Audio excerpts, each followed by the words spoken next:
The International Conference on South Asian Constitutional Courts in the 21st Century. Lessons from Bangladesh and India. Organised by the Supreme Court of Bangladesh, this important conference ran from the 23rd to 24th of February 2024. The inaugural session was graced with the presence of His Excellency the Honourable President of Bangladesh, Mohammad Shahabuddin, and the closing session with the Honourable Prime Minister Sheikh Hasina MP. The panel sessions were hosted at the Intercontinental Hotel in Dhaka and led by senior honourable judges and lawyers from the Supreme Court of Bangladesh, the Indian Supreme Court and the Calcutta High Court, as well as members of esteemed academia and judicial discourse. The conference had 4 concurrent panels, journeying into the South Asian constitutional continuum, with specific focus on Bangladesh and India. The first panel session explored the making of the constitution in South Asia and was moderated by Justice Saeed Mahmood Hussain, former Chief Justice of Bangladesh. The second panel looked into judiciary and its role in upholding constitutionalism and was moderated by Justice Hassan Foez Siddiqui, Honourable former Chief Justice of Bangladesh.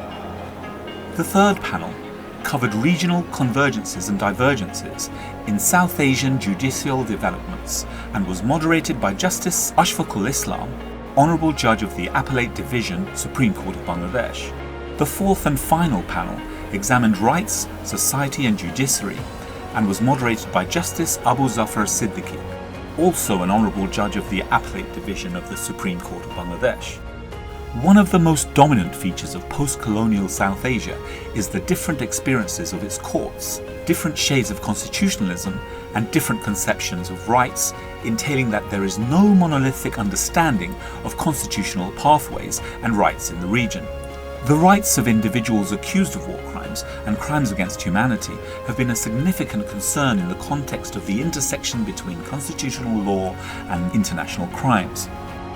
We should also consider the significant accomplishments in international sports, particularly in football and cricket, and how both these sports have become a bastion for female empowerment in the region.